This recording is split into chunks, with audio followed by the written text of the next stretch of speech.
Hello दोस्तों, story Aditya YT में आपका स्वागत है।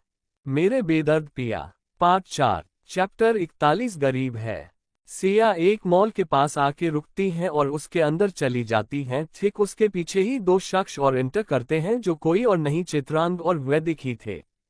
सिया लेडी सेक्शंस की ओर जाती है और वहां पर अपने लिए कपड़े देखने लगती है। तभी उसकी नजर एक ड्रेस पर पड़ती है जिसे देख उसकी नीली आंखों में एक चमक सी आ जाती है। सिया उस ड्रेस को देखते हुए उसके पास आती है और उसे अपने हाथों से टच करते हुए उस ड्रेस को देखने लगती है। सिया उस ड्रेस को देखते हुए खुद से ही कहती है, वाह कितनी सुंदर ड्रेस है। ये सब कहते हुए सिया की नज़र ड्रेस के प्राइस टैग पर जाती है जिसे देख वो अपने मन में कहती है 20,000 रुपये। उसके बाद वो कहती है, नहीं हम इतनी महंगी ड्रेस नहीं ले सकते हैं, ये हमारे बजट से ऊपर का ही है। लेकिन ये सब कहते हुए उसकी आंखों में उदासी साफ साफ देखी जा सकती थी और उसके सारे एक्सप्रेशन दूर खड़े चित्रांग और वैदिक देख रहे थे। सिया उस ड्रेस को एक नज़र देखकर दूसरी ओर चली जाती है। उसके जाते ही चित्रांग जल्दी से उस ड्रेस के पास आता है और उसे गौर से देखता है। उसके बाद उस ड्रेस के प्राइस टैग को देखता है जिसे देखकर चित्रांग कहता है, क्या इनके हस्बैंड इतने गरीब है जो ये 20,000 की ड्रेस नहीं खरीद सकती है। कोई बात नहीं, इसे मैं ही लेके उन्हें दे देता हूँ, ये तो मेरे लिए कुछ भी नहीं है। चित्रांग के पीछे खड़ा वैदिक उसकी बात सुनकर अपने हाथ की मुट्ठी बना लेता है और उसे अपनी जानलेवा नजरों से देखने लगता है। उसके कानों में बस एक ही बात बार बार गूंज रही थी, क्या इनके हस्बैंड इतने गरीब हैं जो ये 20,000 की ड्रेस नहीं खरीद सकती है। लेकिन चित्रांग इस बात से अनजान उस ड्रेस को वहां से उठा लेता है और उस ओर चल देता है जिस ओर सिया गई थी। चित्रांग को उस ड्रेस को अपने साथ ले जाते हुए देखकर वैदिक की हेजल ग्रीन आंखें सुर्ख लाल हो गई थी और वो उन्हीं आंखों में आग लिए चित्रांग के उस हाथ को ही देख रहा था जिसमें वो ड्रेस थी। उसके बाद वो बिना कुछ बोले सीधा मॉल से बाहर निकलकर अपनी कार में आके बैठ जाता है, अपना सर सीट से टिका कर। उसे आया देख वीर कहता है, बॉस चले। उसकी बात सुनकर वैदिक उसे घूर कर एक नजर देखता है जिसे देखकर वीर सहम जाता है। उसके बाद वो कहता है, मैं समझ गया। वीर की बात सुनकर वैदिक अपना सर बैक सीट से टिका कर अपनी आंखें बंद कर लेता है। मॉल के अंदर सिया अपने लिए कुछ कपड़े लेती है और उसकी बिलिंग काउंटर पर आके बिलिंग कराती है। उसके बाद सिया उन कपड़ों के बैग को लेके मॉल से बाहर निकल जाती है। चित्रांग भी जल्दी से आके उस ड्रेस का बिल पे करता है। उसके बाद वो भी सिया के पीछे आने लगता है। वैदिक के कार में शांति के माहौल को भंग करते हुए तेजस की आवाज आती है, वीर बॉस, वो लेडी बॉस के पीछे वो लड़का भी आ रहा है जिसका हाथ पकड़कर वो हॉस्पिटल में से निकली थी। जिसे सुनकर वैदिक अपनी आंखें खोलकर कार के शीशे से ही उस ओर देखता है जहां से सिया अपने एक हाथ में बैग पकड़े और दूसरा हाथ अपने पेट पर रखे हुए मॉल में से निकल रही थी और उसके पीछे कुछ दूरी पर ही चित्रांग भी उसका पीछा करते हुए निकल रहा था। तेजस की बात सुनकर वीर जल्दी से उसे पीछे बैठे वैदिक की ओर इशारा करता है जिसे देखकर तेजस अपनी जगह बैठे ही कांपने लगता है और वो उसी तरह से अपने हकलाती हुई आवाज में कहता है, ससा सॉरी।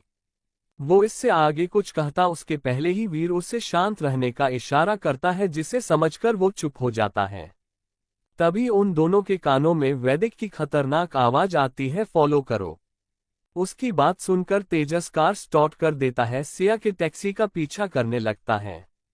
पैसेंजर सीट पर बैठा वीर एक नज़र पीछे घूम के वैदिक के फेस को देखता है जिसे देखकर समझ नहीं आ रहा था कि उसके अंदर क्या चल रहा था, क्योंकि उसके फेस एक्सप्रेशन हमेशा की तरह ही शक थे। कुछ देर बाद सिया की टैक्सी आके खुराना मैंशन के बाहर रुकती है जिसमें से सिया बाहर निकलती है और टैक्सी ड्राइवर को पैसे देती है। उसके बाद वो खुराना मैंशन के अंदर चली जाती है। उसके पीछे ही दो कार भी एक दूसरे से कुछ दूरी पर रुकती है। पहली कार के अंदर पैसेंजर सीट पर बैठा जॉनी बैक सीट पर बैठे चित्रांग को देखते हुए कहता है, बॉस लगता है बिग सिस्टर यहीं पर रहती है। उसकी बात सुनकर चित्रांग कहता है, अभी के लिए इतना काफी है, अब कार वापस ले लो, फिर अपने मन में अब जो होगा कल होगा। उसकी बात सुनकर ड्राइविंग सीट पर बैठा पीटर कार स्टार्ट कर पीछे की करते हुए वहां से चला जाता है। दूसरी कार में बैठा वैदिक जाती हुई कार को देखते हुए बस दो शब्द कहता है, ऑफिस चलो। उसकी बात सुन तेजस वही करता है और कार को ऑफिस की ओर घुमा देता है। चैप्टर 42 एक अनजान लड़की का वैदिक के केबिन में बिना बताए आना। खुराना एम्पायर के पार्किंग में एक कार आके रुकती है। उस कार में से वीर जल्दी से निकलकर बैक सीट का डोर ओपन करता है, जिसके बाद वैदिक बाहर आता है। वैदिक कार में से निकलकर वीर को अपनी सर्द नजरों से देखते हुए कहता है, उस लड़के के बारे में मुझे पूरी इन्फॉर्मेशन ला के दो, सिर्फ तुम्हारे पास आज तक का समय है, कल सुबह मुझे उसकी पूरी जानकारी मेरे टेबल पर मिलनी चाहिए। इतना कह वो पार्किंग एरिया में बने उस लिफ्ट की ओर चला जाता है जो सीधे उसके फ्लो पर ही खुलती थी, जिसके बारे में सिर्फ कुछ ही लोगों को पता था। वैदिक के जाने के बाद वीर तेजस को देखते हुए कहता, उस लड़के के बारे में पता करो, कौन है वो और क्या करता है वो। उसकी बात सुनकर तेजस कहता है, पर सर बॉस ने तो आपको पता करने के लिए कहा है ना। तेजस की बात सुनकर वीर कहता है, क्या तुम भूल गए हो, तुम्हारा बॉस मैं हूं और तुम्हें मेरे ऑर्डर फॉलो करने चाहिए। सो तेजस, आपको ये मिशन दिया जाता है कि आप उस लड़के के बारे में पता करें और उसकी जानकारी लाके मुझे दे। अगर आप ये नहीं कर सकते हैं तो आप मुझे अभी बता सकते हैं और इसी वक्त अपना रेजिग्नेशन लेटर मुझे दे सकते हैं। वीर की बात सुनकर तेजस अपनी रुहासी आवाज में कहता है, पर सर मैंने तो बस मजाक किया था, मैं अभी जाता हूँ अपना काम करने। इतना कह वो अपने मन में कहता है, मुझे मेरी ये जॉब बहुत प्यारी है, मैं इससे नहीं खो सकता हूँ। कहते हुए वो कार स्टार्ट कर वहां से चला जाता है बिना वीर को देखे हुए। वीर जाती हुई कार को एक नज़र देखते हुए कहता है, वीर को अगर कोई ऑर्डर दे सकता है तो सिर्फ उसके बॉस ही, बाकी कोई भी नहीं, और मेरा सिर्फ और सिर्फ एक ही काम है, खुराना मेंशन से जब भी वो बाहर निकले उनका पीछा करना और उनकी रक्षा करना है। उसके बाद ऊपर देखते हुए भगवान से कहता है, हे भगवान, वो कौन सी ऐसी साइड थी जब मैंने इस वैदिक खुराना से दोस्ती की। चलो दोस्ती की तो की, लेकिन वो मनहूस घड़ी कौन सी थी जब मैंने इसकी बात मान ली और इसके लिए काम करने को राजी हो गया था। इतना कह वो भी वहां से चला जाता है। वीर ऐसा इसलिए कह रहा था क्योंकि वीर एक अनाथ लड़का था और खुद के खाने पीने के लिए लोगों से मारपीट कर उन्हें डरा धमका कर पैसे लेता था। जब वो थोड़ा बड़ा हुआ तो उसने अपनी एक गैंग बना ली जिसमें सिर्फ वही लोग थे जिनका दुनिया में कोई नहीं था। और ऐसे ही उसकी मुलाकात वैदिक से हुई, जिसके बाद दोनों अक्सर मिलने लगे और उनकी दोस्ती हो गई। उसके बाद एक दिन वैदिक ने वीर से कहा, तुम लोगों को मारना पीटना छोड़ दो बिना वजह के और अपने लोगों को भी मना कर दो।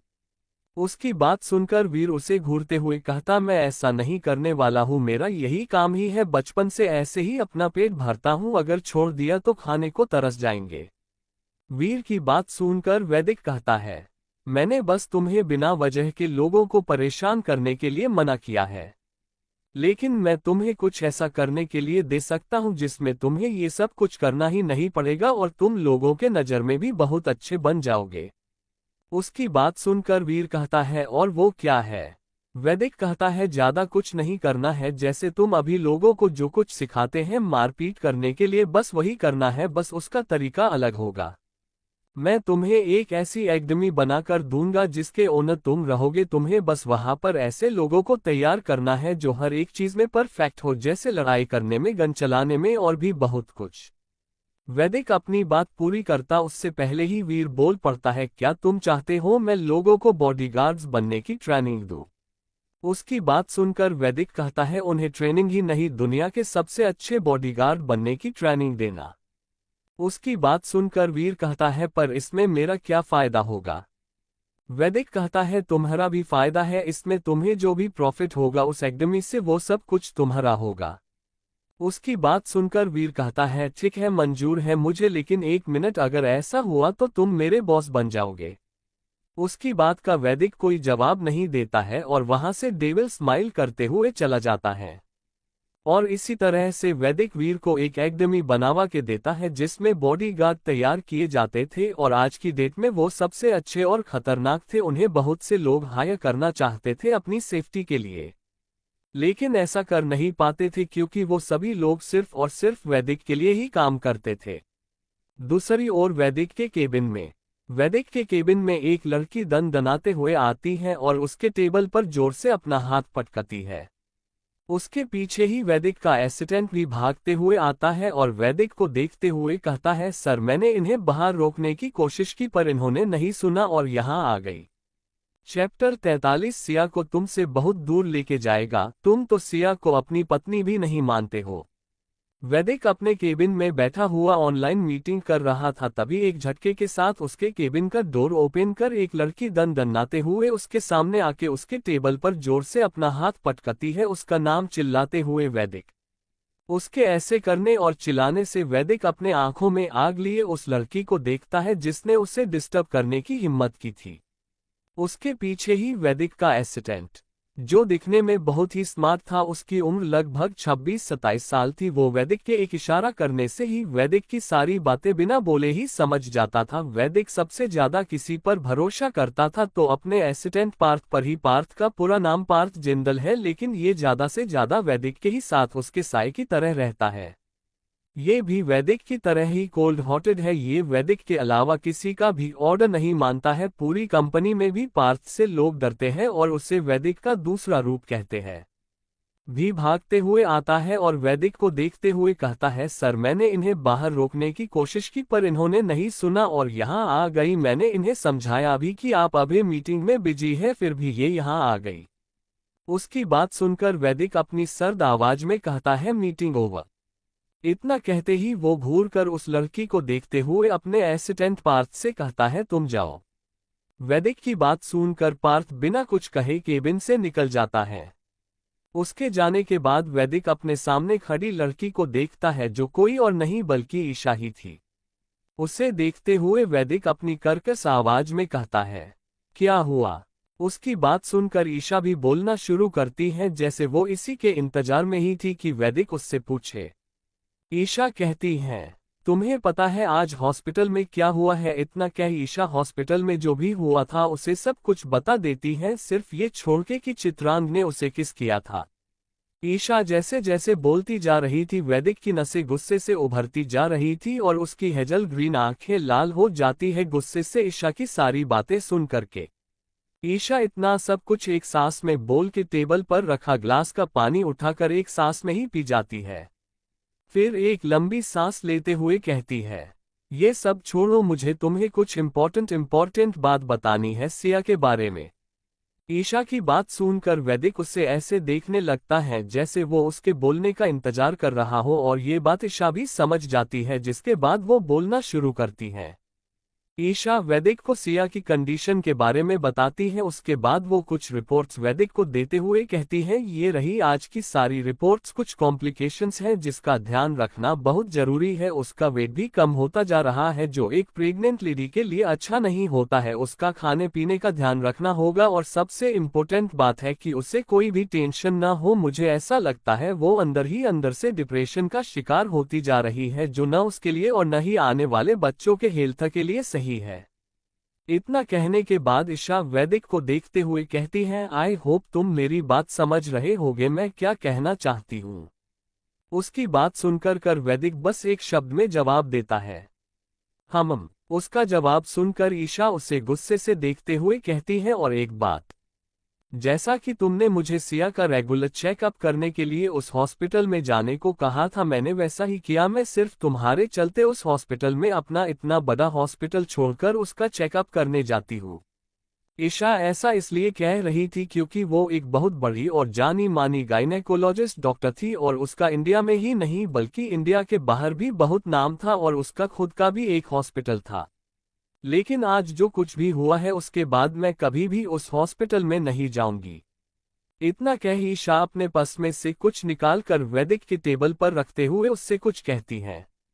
उसके बाद केबिन से निकलते हुए वो चित्रांग को याद करते हुए वैदिक को देखकर कहती है, मुझे लगता है सिया के लिए तुमसे भी ज्यादा साइको है, और अगर ऐसा ही रहा तो वो दिन दूर नहीं होगा जब वो सिया को तुमसे बहुत दूर लेके जाएगा। मुझे जहां तक लगता है वो सिया के सामने बहुत ही मासूम होने का दिखावा करता है, लेकिन असल में ऐसा कुछ भी नहीं है। वो बहुत ही खतरनाक है, लेकिन मुझे ये देखने में मजा आएगा अब तुम उसके साथ क्या करोगे। उसने सिया के मासूमियत का फायदा उठाकर उसे अपने बातों में फंसा लिया है, लेकिन तुम्हारा क्या होगा? तुम तो वो भी नहीं कर सकते हो, क्योंकि मुझे जहां तक याद है तुम तो सिया को अपनी पत्नी भी नहीं मानते हो। अब क्या होगा मिस्टर वैदिक खुराना? ईशा की बातें सुनकर वैदिक के हाथों की मुट्ठी कस जाती है। इतना कह ईशा एक झटके के साथ केबिन का डोर ओपन करती हैं और वैदिक के केबिन से निकलकर चली जाती हैं। चैप्टर 44 वैदिक का सिया को अपनी बाहों में भरकर सोना।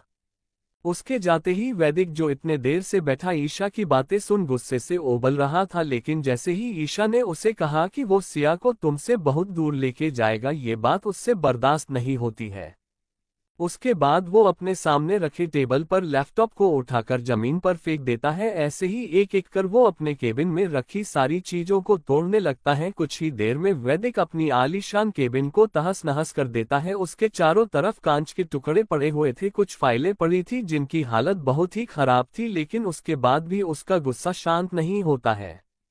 पार्थ वैदिक को मीटिंग के लिए बुलाने आता है, लेकिन अंदर से आ रही तोड़फोड़ की आवाज सुनकर पार्थ केबिन का डोर एक झटके से ओपन करता है, क्योंकि एक यही ऐसा शख्स था जो बिना नॉक किए वैदिक के केबिन में आ सकता था, और किसी की इतनी हिम्मत नहीं होती थी कि कोई भी वैदिक के केबिन में बिना उसके परमिशन के अंदर जाए। एक बार एक एम्प्लॉय ने ऐसा किया था, जिसके बाद उसका आज तक पता नहीं चला कि वो कहाँ चला गया। उसे आसमान ने निगल लिया या जमीन खा गई।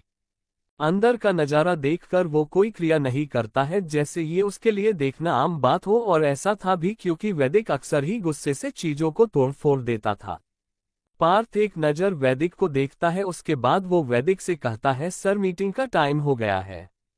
उसकी बात सुनकर वैदिक बिना कुछ बोले मीटिंग रूम की ओर चल देता है। उसके जाने के बाद पार्थ अपना फोन निकालकर किसी को कॉल करता है और उससे पूरी केबिन अच्छे से साफ करने का ऑर्डर देके कॉल कट करते हुए वो भी मीटिंग रूम की ओर चल देता है।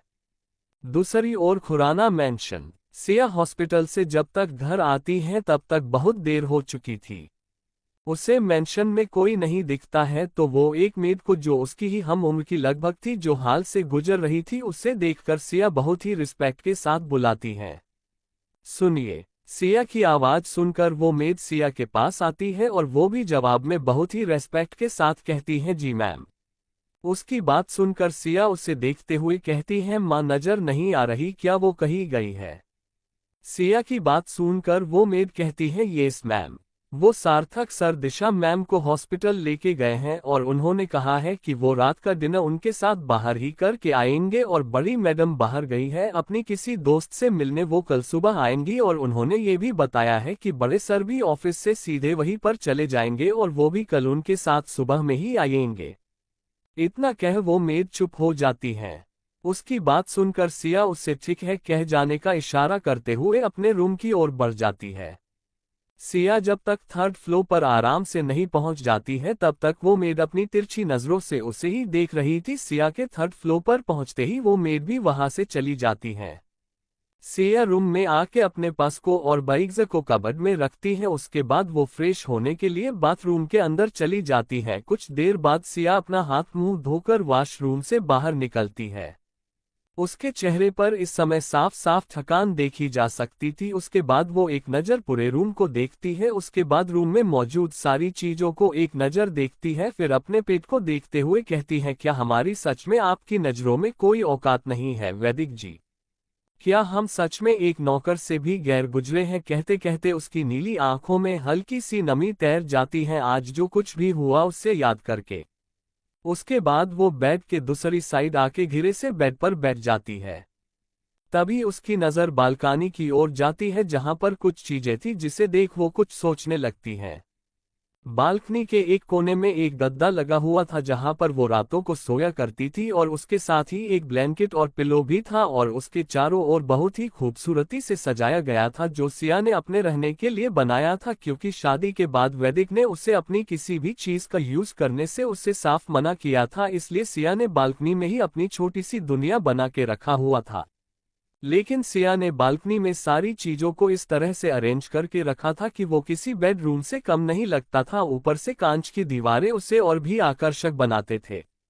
बालकनी के बीचों बीच में एक झूला लगा हुआ था और उसके दूसरी साइड चेयर और टेबल लगे हुए थे। बालकनी में खड़े होकर आराम से बाहर का नजारा साफ साफ देखा जा सकता था। लेकिन अब सब कुछ अलग हो गया था। अब वो वहां पर नहीं बल्कि वैदिक के साथ उसके ही बेड पर और उसके ही बाहों में सोया करती थी। क्योंकि जब शादी के 1 महीने बाद वैदिक के ऊपर अटैक हुआ था और उसमें वो बहुत ही घायल हुआ था, उसी समय में एक दिन वैदिक के सर में हल्का हल्का दर्द हो रहा था, जिसे देखकर सिया उसके सर पर अपने हाथों से मसाज करने लगती है, लेकिन वो अच्छे से कर नहीं पा रही थी, इसलिए कभी वो इधर होती कभी उधर होती। तभी वैदिक के मन में न जाने क्या आता है, वो सिया को अपने बेड पर खींच लेता है, जिससे सिया खुद को संभाल नहीं पाती है और उसके ऊपर ही गिर जाती है। सिया उसके ऊपर गिरते ही हड़बड़ा जाती है और वो जल्दी से उसके ऊपर से उठने लगती है, लेकिन वो उठकर बेड से खड़ी भी हो पाती उसके पहले ही वैदिक उठकर उसे पलट देता है और उसके सीने पे अपना सर रखकर उसका दोनों हाथ पकड़कर अपने सर पर रखकर उसे अपना सर दबाने का इशारा करता है। सिया वैदिक के डर की वजह से उसके सर को सहलाने लगती है अपने तेजी से धड़कते दिल के साथ। सिया के ऐसा करने से कुछ ही देर में वैदिक सुकून से सो जाता है, जैसे वो कितने ही सालों बाद इतने सुकून से सोया हो। उसे सोया हुआ देखकर सिया उसे खुद से दूर करने की कोशिश करती है, लेकिन वो उसे थोड़ा सा भी हिला नहीं पाती है, उल्टा वैदिक ही सिया को और भी कस के अपनी बाहों में जकड़कर सो जाता है, जिस वजह से न चाहते हुए भी सिया को वैसे ही लेटना पड़ता है और उसकी भी आंख लग जाती है कुछ ही देर में और वो भी उसी तरह से वैदिक की बाहों में सो जाती है। उसके बाद से हर रोज वैदिक उसी तरह से सिया को अपनी बाहों में भरकर सोता था और तब से ही सिया वैदिक के साथ उसके बेड पर सोया करती थी, लेकिन वो आज भी डरती थी कहीं किसी दिन वैदिक उसे फिर से मना ना कर दे, इसलिए आज भी सिया ने बालकनी में वैसे ही सब कुछ छोड़ा था। सिया अपने सोच को यहीं पर लगाम लगाते हुए बेड पर लेट जाती है। रात भर न सोने और थके होने की वजह से उसे कुछ ही पलों में नींद आ जाती है और वो उसी तरह से सो जाती है। चैप्टर 45 उसे मुझसे कोई दूर नहीं कर सकता है, 100 बार सोचे। शाम के 5:30 बजे, शाम के 5:30 सिया सोकर उठती है। इस समय सिया बहुत ही क्यूट लग रही थी। उसके बाल हल्के मेसी हो गए थे और कुछ बाल उसके चेहरे पर बिखरे हुए थे, जिन्हें वो अपने हाथों से अपने कान के पीछे करती है और अपने लंबे सिल्की बालों का जुड़ा बनाती है। उसके बाद वो बेड से उठकर फ्रेश होने के लिए बाथरूम की ओर बढ़ जाती है। कुछ देर बाद सिया फ्रेश होकर रूम में आती है और टाइम देखती है। उसके बाद वो रूम से निकलकर सीधे टेरिस पर जाती है कपड़े उतारने के लिए। कुछ देर में सिया टेरिस पर पहुंच अपने कपड़े उतारती है, क्योंकि हमेशा की तरह आज भी वैदिक के कपड़े वहां से गायब थे, बस सिया के ही कपड़े वहां पर फैले हुए थे। सिया अपने कपड़ों को लेकर रूम में आती है, उन्हें अच्छे से फोल्ड करके अपने कबर्ड में रखती है। उसके बाद वो रूम में से निकलने के लिए जैसे ही डोर ओपन करने जाती है, वैसे ही कोई बाहर से डोर ओपन कर देता है। सिया हड़बड़ाकर 2 कदम पीछे हो जाती है। तभी उसे रूम के अंदर आता हुआ वैदिक नजर आता है, जिसका ऑफिस से घर आने का टाइम हो गया था, जिसे देख वो एक साइड हट जाती है। वैदिक सिया को ऊपर से नीचे तक एक नजर देखता है, तभी उसके कानों में ईशा की बातें गुंजने लगती हैं, जिसे सुनकर के वो गुस्से से आगे बढ़कर अपना ओवरकोट उतार कर फर्श पर फेंक देता है। उसके बाद वो सीधे वॉशरूम के अंदर चला जाता है फ्रेश होने के लिए। उसे जाते हुए देखकर सिया क्लोजेट रूम में जाती है और उसके लिए कैजुअल कपड़े निकाल कर लाती है और उसे बेड पर एक साइड अच्छे से रखकर रूम में से निकल जाती है।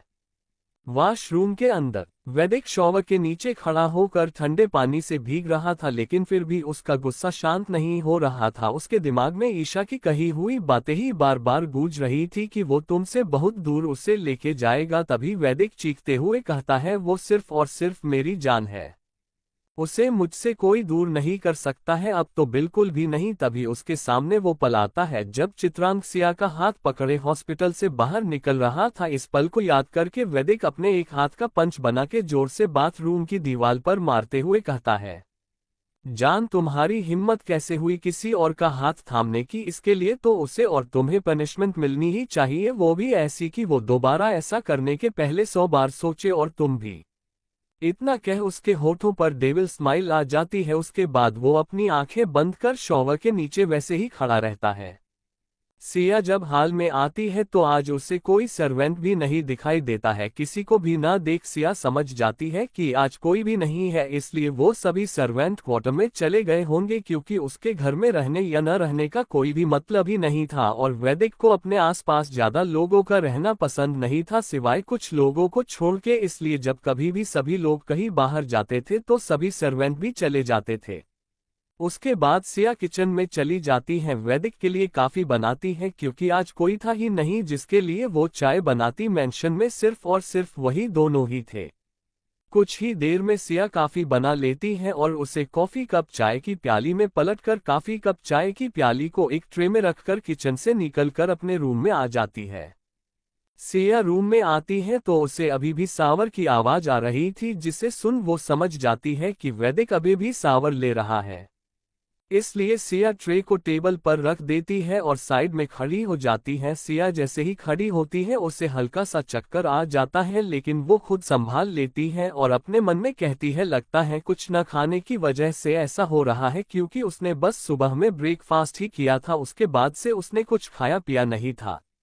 2 मिनट बाद सावर के चलने की आवाज आनी बंद हो जाती है। उसके कुछ देर बाद वैदिक हमेशा की तरह अपने भी सेब कमर पर एक टॉवल बांधे हुए और अपने एक हाथ में टॉवल लिए अपने बालों को सुखाते हुए बाथरूम से बाहर निकलता है। इस समय उसकी हेजल ग्रीन आंखें एकदम लाल नजर आ रही थी और उसके बालों में से पानी फिसलते हुए उसकी बॉडी से होते हुए टॉवल में कहीं गुम होता जा रहा था, जो उसे बहुत ही हॉट लुक दे रहा था, लेकिन इसके बावजूद भी सिया उसे नहीं देख रही थी। वैदिक सिया को अपनी आंखों के कोने से देखते हुए सोफे पर आके बैठ जाता है। उसके बैठते ही सिया ट्रे उठाकर उसके सामने करती है, जिसे देखकर वैदिक काफी उठा लेता। उसके बाद सिया ट्रे को टेबल पर रख देती है, फिर सोफे के पीछे खड़ी होकर वैदिक के हाथों से टॉवल लेके जैसे ही वैदिक की बालों को सुखाने के लिए अपने हाथ बढ़ाती है, वैसे ही वैदिक की सर्द आवाज उसके कानों में पड़ती है, रुको। चैप्टर 46 साइको वैदिक सजा। वैदिक की बात सुनकर सिया के बढ़ते हुए हाथ रुक जाते हैं। तभी उसके कानों में फिर से वैदिक की आवाज जाती है, जो कह रहा था, bring me a jug of boiling water right now, अभी मेरे लिए एक जग उबलता पानी लाओ। वैदिक की बात सुनकर सिया बिना कुछ बोले रूम में से निकल जाती है। कुछ देर बाद सिया किचन में जाती है और वैदिक ने जैसा कहा था उबलता हुआ पानी लाने के लिए सिया वैसा ही करती है। गैस जलाकर उस पर एक स्टील का बर्तन रखती है और उसने पानी डालकर गर्म करने लगती है। कुछ देर में जब पानी बहुत ज्यादा खौलने लगता है तो वो उसे जग में डालती है और उसे लेके सिया अपने रूम में आ जाती है। सिया जब तक रूम में पहुंचती है तब तक वैदिक वैसे ही सोफे पर बैठा रहता है, बस फर्क इतना था इस वक्त उसने अपना सर सोफे से लगाकर अपनी आंखें बंद किए हुए था और उसके एक हाथ में अभी भी कॉफी का कप था, जिसे उसने अभी वैसे ही पकड़ कर रखा था। लेकिन जैसे ही डोर ओपन करती है उसकी आवाज सुन वो अपनी आंखें खोल देता है और डोर की ओर देखता है तो सिया उसे अपने एक हाथ में जग लिए और दूसरे को अपने पेट पर रखे हुए उसकी ओर बढ़ रही थी। उसके माथे पर पसीने की बूंदें नजर आ रही थी। सिया पानी का जग वैदिक के सामने काफी टेबल पर रखकर जैसे ही अपने हाथ को दूर करने जाती है, वैदिक तुरंत ही उसके हाथ को पकड़ लेता है, जिसे देख उसे कुछ समझ नहीं आता है और वो उसी तरह वैदिक की ओर देखती है। लेकिन तभी उसे अपने हाथों में जलने का एहसास होता है, जिसे महसूस कर वो अपने होठों को अपने दांतों तले दबा लेती है, जिससे उसके मुंह से आवाज न निकले, लेकिन अपने आंखों में आज एक कतरा आंसू नहीं आने देती है। उसके बाद वो अपने उस हाथ को देखती है जिसे वैदिक अपने एक हाथ से पकड़कर उसकी उंगलियों से अपनी उंगलियों को जोड़े हुए ही उस गर्म पानी के जग में डाले हुए था। वैदिक के चेहरे पर कोई भी भाव नहीं था, न ही उससे अपने हाथों में जलने के दर्द का एहसास हो रहा था। वो एक तक बस सिया को देख रहा था, जो अपने होठों को भींचे हुए अपने जलते हुए उस हाथ को देख रही थी।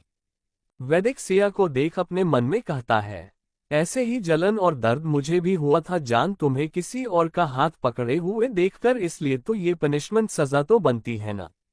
इतना कह वैदिक अपने और सिया के उस हाथ को देखता है जिसे उसने गर्म पानी के अंदर डाला हुआ था। उसे देखते हुए फिर से अपने मन में किसी साइको की तरह कहता है, देखो न जान, तुम्हारा हाथ मेरे हाथ में कितना अच्छा लगता है, ये सिर्फ मेरे लिए ही बना है।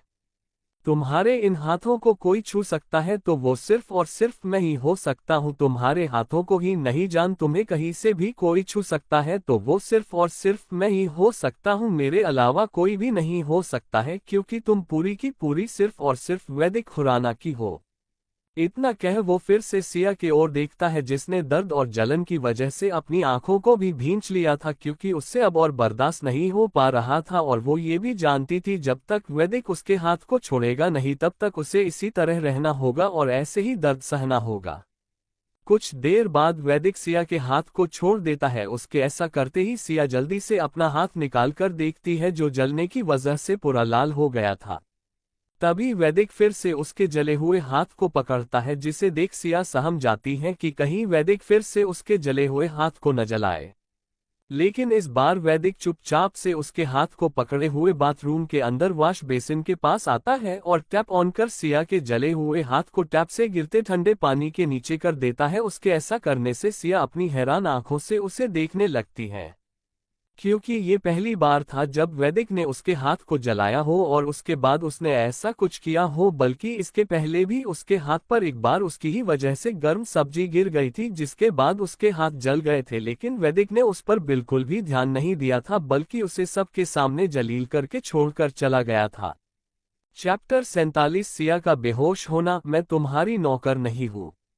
सिया वैदिक की आंखों में देख ही रही होती है कि उससे वैदिक का चेहरा धुंधला होता हुआ नजर आने लगता है और एक पल ऐसा आता है जब उसकी आंखें एकदम से बंद हो जाती हैं और वो बेहोश होकर गिरने लगती है। उससे इस तरह देख वैदिक की चीख निकल जाती है, जान। जैसे ही सिया बेहोश होकर गिरती उसके पहले ही वैदिक उसे अपने बाहों में थाम लेता है और उसे गिरने से बचा लेता है।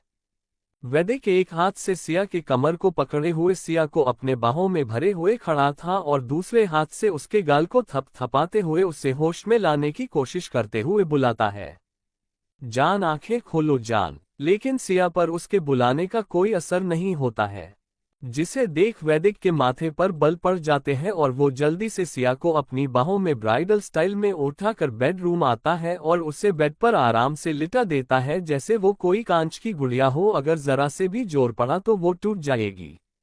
सिया को लेटाने के बाद वैदिक अपना फोन निकालकर पार्थ किसी को कॉल करता है और उसे अपनी खुखार वॉइस में 10 मिनट के अंदर ईशा को लेके खुराना मेंशन आने को कहता है। इतना कह वो दूसरे तरफ का बिना सुने ही कॉल कट कर देता है। फिर अपना फोन साइड टेबल पर रखकर जल्दी से अपने कपड़े पहनता है। उसके बाद वो सिया के सिरहाने बैठकर उसके सर को सहलाने लगता है। जैसे जैसे समय बीत रहा था वैसे वैसे वैदिक की आंखें गुस्से से लाल होती नजर आ रही थी। अब 8 ही मिनट बीते होंगे कि उसके रूम के डोर नॉक होने की आवाज आती है, जिसे सुनकर वैदिक बेड पर बैठे ही एक बटन प्रेस करता है, जिसके बाद डोर ओपन हो जाता है। डोर पर ईशा और पार्थ खड़े थे, क्योंकि वैदिक ने पार्थ को ही कॉल करके ईशा को लाने के लिए बोला था। ईशा पार्थ को अपनी खा जाने वाली नजरों से घूरते हुए जल्दी से अंदर आती है। इस समय वो लंबी लंबी सांसें ले रही थी। उसे देखकर ऐसा लग रहा था जैसे उसे किसी ने किडनैप कर लिया हो, और ये कुछ हद तक सच भी था। उसके साथ कुछ देर पहले क्या हुआ था वो सोचने लगती है, क्योंकि जैसे ही वैदिक ने पार्थ को ईशा को खुराना मेंशन लाने को कहा था, वैसे ही पार्थ ईशा के हॉस्पिटल में पहुंच जाता है, क्योंकि सिया इस टाइम वहीं पर ही उससे मिलेगी। ईशा अपने हाथों में अपना मेडिकल किट लिए हॉस्पिटल में से निकलकर बाहर आ रही थी, क्योंकि उसके घर जाने का टाइम हो गया था। तभी उसे सामने से आता हुआ पार्थ दिखाई देता है, जिसे देखकर वो खुश हो जाती है और अपने मन में कहती है, आज सूरज किधर से निकला है जो मेरा छोटा भाई मुझे लेने के लिए आया है। ईशा अभी कह ही रही थी कि उसके पहले ही पार्थ उसके पास पहुंच जाता है और उससे कुछ कहे बिना ही उसे खींचते हुए अपनी कार के पास लेके आता है और पैसेंजर सीट पर बिठाकर खुद आके ड्राइविंग सीट पर बैठ जाता है और कार स्टार्ट कर देता है। ईशा उससे पूछती ही रह जाती है कि वो उसे कहाँ लेके जा रहा है, लेकिन वो कोई जवाब नहीं देता है। पार्थ 25 मिनट का रास्ता लगभग 5 मिनट में खत्म कर देता है। उसकी कार की स्पीड देखकर ईशा डर जाती है। ईशा को अपनी जगह खड़ा हुआ देखकर वैदिक अपनी डरा देने वाली आवाज में कहता है, जल्दी से चेक करके बताओ ये अचानक से बेहोश कैसे हो गई। वैदिक की बात सुनकर ईशा अपने ख्यालों से बाहर आती है और आके सिया को चेक करने लगती है। सिया को कुछ देर चेक करने के बाद ईशा वैदिक को घूरते हुए देखती है और कहती है, मैंने आज ही सिया से बोला था कि वो अपने खाने पीने पर ज्यादा ध्यान दे और जितना हो सके रेस्ट करे, कोई भी काम न करे। ईशा कह ही रही थी तभी वैदिक बीच में बोल पड़ता है, मैंने पूछा है कि बेहोश कैसे हो गई। उसकी बात सुनकर ईशा सिया को देखते हुए कहती है, बहुत देर से भूखे रहने और कमजोरी व थकान की वजह से बेहोश हो गई है। इतना कह वो फिर से वैदिक को देखती है जो उसे घूरकर देख रहा था। ईशा उससे इग्नोर करते हुए फिर से कहती है, इसे अभी खाना खिलाकर इसकी दवा खिला दो, सुबह तक ठीक हो जाएगी। ईशा की बात सुनकर वैदिक उसे घूर कर देखते हुए कहता है, अब से तुम्हें कहीं भी जाने की जरूरत नहीं है, तुम यहीं रहोगी। उसकी बात सुनकर ईशा उसे घूरते हुए कहती है, मैं तुम्हारी नौकर नहीं हूँ जो तुम्हारी बात सुनूं या मानूं, मैं जा रही हूँ अपने घर। इतना कह ईशा अपना पैर पटकते हुए रूम में निकल जाती है। चैप्टर 48 हर्टलेस इंसान बड़े आए सर के चमचे। ईशा की बात सुन और उसे जाता हुआ देखकर वैदिक डेविल स्माइल करते हुए अपना फोन उठाकर पार्थ को मैसेज करता है। उसके बाद अपना फोन रखकर सिया के चेहरे को निहारने लगता है। ईशा जैसे ही रूम से निकलकर बाहर आती है, उसे दरवाजे के पास ही खड़ा पार्थ मिल जाता है जो अपने फोन में वैदिक का आया हुआ मैसेज देख रहा था। उसे देख ईशा गुस्से से उसे घूरते हुए कहती है, तुम्हें तमीज नहीं है अपनी बड़ी बहन से कैसे पेश आना चाहिए, या फिर तुम मुझे बता देते तुम कहाँ लेके आ रहे हो तो मैं तुम्हें खा जाती। इस तरह से लाने की क्या जरूरत थी, मैं कितना डर गई थी। ईशा की बात सुनकर पार्थ उसे घूरते हुए देखकर कहता है, हो गया या और कुछ भी। उसकी बात सुनकर ईशा अपने हाथों का पंच बना करके पार्थ के सीने पर मारते हुए कहती है, तुम भी बिल्कुल वैदिक की ही तरह हो गए हो हर्टलेस इंसान, तुम्हें भी अपनी बहन से फर्क नहीं पड़ता है। इतना कह ईशा पार्थ को देखती है जो अपनी जगह पर वैसे ही खड़ा था। उसे देखकर बिल्कुल भी नहीं लग रहा था कि वो ईशा की बातों को सुन रहा हो या उसके पंच मारने से कोई फर्क पड़ता हो। उसे इस तरह से देखकर ईशा के आंखों में नमी तैर जाती है जिसे वो छिपा लेती है। ईशा उसे धक्का देते हुए कहती है, मुझे घर छोड़ दो और आई एम सॉरी, मैंने तुम्हें जो कुछ भी कहा उसे भूल जाओ, क्योंकि गलती मेरी ही है, मैं ही भूल जाती हूँ, मैं तुम्हारी बहन थोड़ी ना हूँ। ईशा की बात सुन पार्थ की मुट्ठी कस जाती है, लेकिन उसके फेस एक्सप्रेशन वैसे ही रहते हैं और वो उसी तरह से कहता है, तुम घर नहीं जा सकती हो, सर का ऑर्डर है, आज से तुम यहीं रहोगी, अब जल्दी से जाओगे इस रूम में। पार्थ की बात सुनकर ईशा कहती है, मैं नहीं रुकूंगी, मुझे घर जाना है, बस इतना कह वो जैसे ही जाने को कदम बढ़ाती है वैसे ही उसके कानों में पार्थ की आवाज जाती है जो कह रहा था, मैं घर नहीं जाऊंगा, अब से मैं यहीं पर शिफ्ट हो रहा हूं, तुम अपना सोच लो। इतना कह वैदिक सेकंड फ्लोर पर एक रूम की ओर इशारा करते हुए कहता है, अब तुम्हारी मर्जी, तुम वहां जाना चाहती हो या फिर घर। इतना कह वो वहां से लिफ्ट की ओर चल देता है। ईशा उसे गुस्से और आंखों में नमी लिए देखकर कहती है, तुम ऐसा नहीं कर सकते हो, तुम्हें मेरी बात सुननी पड़ेगी क्योंकि मैं तुम्हारी 3 मिनट बड़ी बहन हूं। पार्थ ईशा की बात सुनता उससे पहले ही लिफ्ट बंद हो जाती है और वो ग्राउंड फ्लोर का बटन प्रेस करता है। ईशा बंद हुई लिफ्ट को देखकर दूसरी ओर से सीढ़ियों से उतरते हुए कहती हैं, तुम मुझे धमकी दोगे कि तुम यहीं रहोगे तो क्या मैं तुम्हारी बात मानकर रुक जाऊंगी? तो बिल्कुल सही है, मैं अकेले उस भूतिया घर में नहीं रह सकती हूँ, इसलिए तुमने मुझे ऐसी बात कही है, लेकिन अब तुम भी देखो मैं क्या करती हूँ तुम्हारे और तुम्हारे उस बॉस के साथ, बड़े आए सर के चमचे। ईशा ये सब कहते कहते उस रूम के पास आती है और ओपन कर अंदर चली जाती है। ईशा जैसे ही अंदर जाती है तो पाती है सब कुछ आज भी बिल्कुल वैसा ही था जैसे वो उस रूम को सालों पहले छोड़कर गई थी। उस रूम में चीजें भी उसकी ही पसंद की थी, बिस्तर भी एकदम क्लीन था। रूम को पहले जैसा देखकर ईशा के आंखों में कब से थमा हुआ आंसू बह जाता है और वो उसी तरह रोते हुए कहती है, सब कुछ आज भी आंटी ने मेरी पसंद का ही रखा है, जरा सा भी चेंज नहीं किया है, काश ऐसा मेरे मॉम डैड भी हमारे लिए करते। इतना कह वो अपना मेडिकल किट टेबल पर रखती है। उसके बाद वो जाके क्लोजेट रूम में देखती है, जिसे देख उसके होठों पर एक मुस्कान छा जाती है क्योंकि क्लोजेट रूम में आज भी उसकी वो हर एक चीज मौजूद थी जो वो यूज किया करती थी। उसके बाद ईशा उनमें से एक शॉर्ट पैंट और टी शर्ट लेती है, उसके बाद रूम के अंदर बढ़ जाती है। दूसरी ओर हाल में कुछ और ही नजारा छाया हुआ था। हाल में इस समय वीर आया हुआ था और वो पार्थ से किसी बात को लेके बहस कर रहा था। क्या ईशा पहले भी खुराना मेंशन में रहती थी? अगर रहती थी तो क्यों रहती थी? ईशा और पार्थ अगर भाई बहन है तो पार्थ ने ईशा के किसी भी सवालों का जवाब क्यों नहीं दिया? पार्थ के न जाने से ईशा भी क्यों नहीं घर? कौन सा ऐसा कारण है? चैप्टर 49 साला खडूस कही का, लेकिन मेरे जख्मों क्या? वीर पार्थ से कहता है, मैं कोई खाना नहीं बनाने वाला हूँ, तुम्हें इतनी ही भूख लगी है तो जाके बाहर खा लो ना, एक तो कितने दिनों बाद मैं घर आया हूँ और आते ही मैं तुम्हें बना के खिलाओ, अब हटो सामने से, मुझे मेरे रूम में सोने जाना है, मैं आज थक गया हूँ और मुझे नींद आ रही है। इतना कह वो एक जमा ही लेता है। वीर की बात सुनकर पार्थ कहता है, सर का ऑर्डर आया है, उन्होंने कहा है खाना बनाने के लिए, अब आगे तुम्हारी मर्जी। पार्थ की बात सुनकर वीर कहता है, आज दिन कौन सा है? जिसके जवाब में पार्थ कहता है, फ्राइडे। उसकी बात सुनकर वीर कहता है, आज तो डिनर में नॉनवेज भी नहीं बना होगा, जो वो बिना खाए ही सो गई हो, और बॉस को उन्हें हमेशा की तरह आज भी उन्हें नींद में खिला पड़े जो बॉस ने खाना बनाने का काम दिया है। वीर ऐसा इसलिए कहता है क्योंकि संडे के दिन डिनर में अक्सर नॉनवेज ही बना करता था सबके लिए, इसलिए सिया उस दिन बिना खाए ही सो जाती थी। ये बात किसी को पता नहीं थी। सुमन जी से भी सिया झूठ कह देती थी कि उसने अपने लिए कुछ अलग से बनाया है, लेकिन वैदिक की डर से वो कुछ भी अपने लिए नहीं बनाती थी और वैसे ही लास्ट में सो जाती थी।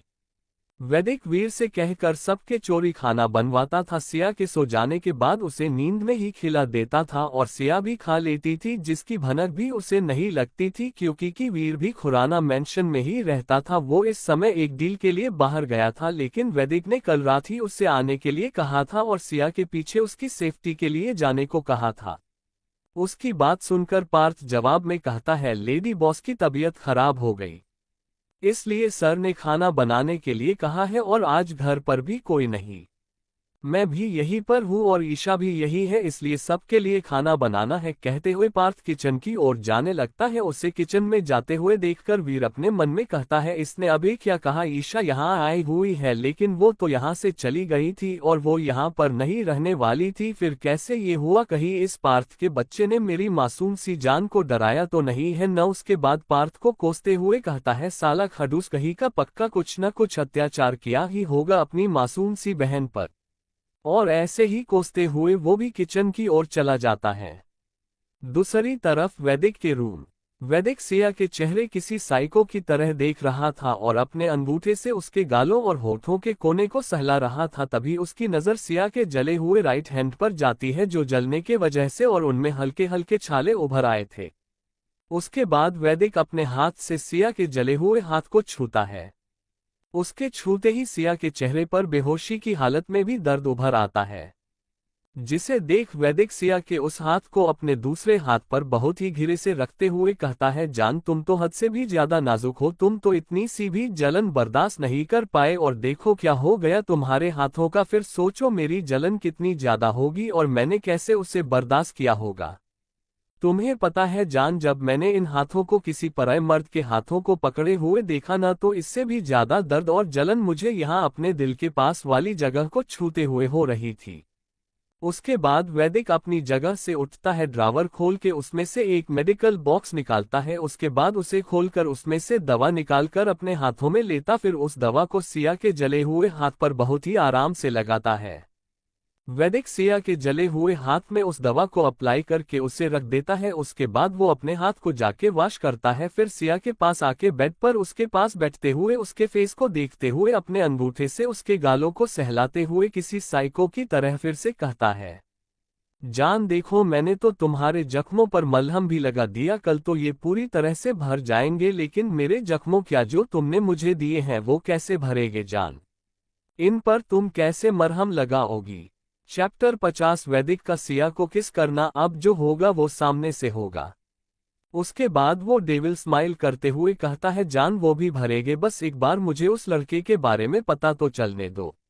इतना कह वो अपने अंगूठे से उसके फेस को सहलाते हुए सिया के होठों को देखता है जो सूख चुके थे। उन्हें देख उसे अपने बॉडी में कुछ होता हुआ महसूस होता है और उसकी धड़कनें भी बढ़ने लगती हैं, जिसे महसूस कर वैदिक अपने चेहरे को सिया के चेहरे के पास झुकाता है, जिससे सिया की गर्म सांसें वैदिक की सांसों में समाने लगती हैं और उनके होठों के बीच सिर्फ 1 इंच की दूरी थी, जिसे वैदिक अपने होठों को सिया के सॉफ्ट होठों से मिलाकर वो दूरी भी खत्म कर देता है और वो सिया के होठों पर हल्का हल्का किस करने लगता है। कुछ देर ऐसे ही किस करने के बाद वैदिक सिया से दूर होता है और उसके खूबसूरत से चेहरे को देखते हुए कहता है, तुम्हें पता जान, इस खूबसूरत से चेहरे के ऊपर हमेशा मेरी नजर रहती है। तुम क्या करती हो क्या नहीं करती हो, एक एक पल की भी खबर मुझे रहती है। मैं तुमसे दूर रहता हूँ ऐसा तुम्हें लगता है और बाकी सबको भी, लेकिन ऐसा नहीं है जान, तुम तो हमेशा ही मेरे पास और मेरे साथ रहती हो। मैंने तुम्हारे लिए ही तो इस पूरे घर में हिडन कैमरे लगाए हैं, जिस वजह से मैं तुम्हें हमेशा देख सकूं। और तुम्हें पता है जान, मैं जब भी मेंशन में रहता हूं तो हमेशा तुम्हारे पास ही रहता हूं, लेकिन तुम मुझे कभी देख ही नहीं पाए।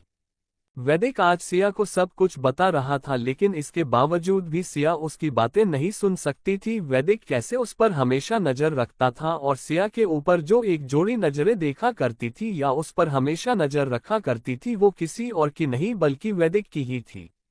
वैदिक ही उस दिन भी था जब सिया सीडीओ के पास बैठे अपने अतीत को याद करते हुए पूरी रात जाग कर बिता देती है और उसे वैदिक ही ऊपर फ्लो से देख रहा था। लेकिन सिया जैसे ही रूम में जाती है उसके पहले ही वैदिक रूम में जाके सोने की एक्टिंग करता है, जिसे देख सिया को लगे वो सो रहा है और सिया ने इसे सच मान भी लिया था। वैदिक अपने हाथ को सिया के फेस से होते हुए उसके गर्दन, उसके बाद उसके नीचे सहलाते हुए उसके निकले हुए पेट तक लाता है। उसके बाद सिया के पेट को हल्के हल्के सहलाते हुए कहता है, जान देखो, तुम्हारी वजह से आज मेरे बच्चों ने भी कुछ नहीं खाया होगा, वो भी तो भूखे होंगे न, लेकिन कोई बात नहीं, उनके डैड के होते हुए वो न पहले कभी भूखे रहे हैं और न वो आज और न ही कभी फ्यूचर में भूखे होंगे।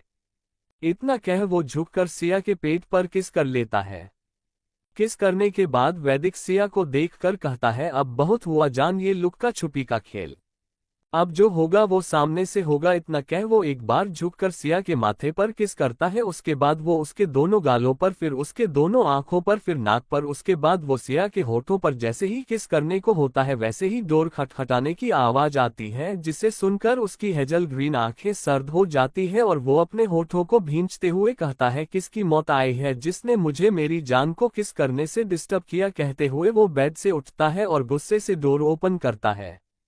डोर ओपन होते ही उसे अपने सामने हाथों में खाने की ट्रे पकड़े पार्थ नजर आता है, जिसे देख वैदिक खुद को शांत करता है। वैदिक को अपने सामने देखकर पार्थ खाने की ट्रे वैदिक की ओर बढ़ाते हुए कहता है, सर डिनर। उसकी बात सुनकर वैदिक उसके हाथों से खाने की ट्रे लेके उसके मुंह पर दरवाजा बंद कर देता है। उसे इस तरह देखकर पार्थ अपने मन में कहता है, सर का फेस एक्सप्रेशन देख मुझे ऐसा लगता है जैसे सर को मैंने डिस्टर्ब कर दिया हो, वो कोई बहुत जरूरी काम कर रहे थे। कहते हुए वो वहां से निकल जाता है। उसके बाद वो किचन से एक और खाने की ट्रे उठाते हुए वीर से कहता है, अब तुम जा सकते हो सोने, आगे का मैं देख लूंगा। उसकी बात सुनकर वीर गुस्से से उबलते हुए कहता है, क्या देख लोगे तुम, हाँ बोलो, और बोल तो ऐसे रहे हो जैसे तुमने ही खाना बनाया है, मैंने नहीं। तुम्हें एक बात बता दूं मिस्टर पार्थ जिंदल, तुम्हारी जानकारी के लिए, तुमने नहीं मैंने ही हमेशा की तरह आज भी खाना बनाया है। तुम्हें तो सिर्फ अपने बॉस की एक ब्लैक कॉफी बनाने के सिवा कुछ भी नहीं आता है। अब जाओ, जाके मेरी नन्ही सी जान को खाना दे के आओ, बेचारी को किसी आलू की बोरी की तरह उठा लाए हो, मैं ये सब कुछ साफ कर दूंगा। वीर की बात सुनकर पार्थ कहता है, जैसा तुम्हें ठीक लगे। कहते हुए वो ईशा के कमरे की ओर बढ़ जाता है खाना लेके। उसे जाते हुए देखकर वीर उसकी पीठ को घूरते हुए कहता है, ये तो सच में जा रहा है, इसने एक बार फिर से क्यों नहीं कहा कि मैं देख लूंगा, तुम जाओ। काम चोर कहीं का। कहते हुए वीर किचन की सफाई करने लगता है। पार्थ खाने की ट्रे लेके ईशा के रूम में जाता है तो देखता है डोर ओपन है। पार्थ खुला हुआ डोर देखकर कमरे के अंदर आता है। उसे कमरे के अंदर ईशा बेड के सिरहाने से टिक कर बैठी हुई नजर आती है, जो अपने हाथों में एक बुक पकड़े हुए थी और वो उसे रीड करने में इतना खोई हुई थी कि उसे पार्थ के आने का पता भी नहीं चलता है। उसे बुक में खोया हुआ देखकर पार्थ उसे बुलाता है, ईशा। उसकी आवाज सुनकर ईशा, जो बुक रीड करने में खोई हुई थी, वो बुक हटाकर सामने देखती है। उसके बाद वो पार्थ को देखते हुए कहती है, तुम कब आए मेरे छोटे भाई। Thank you. आपको नोवेल कैसा लगा कमेंट करें। नेक्स्ट पार्ट देखने के लिए चैनल को सब्सक्राइब करें। Thank you.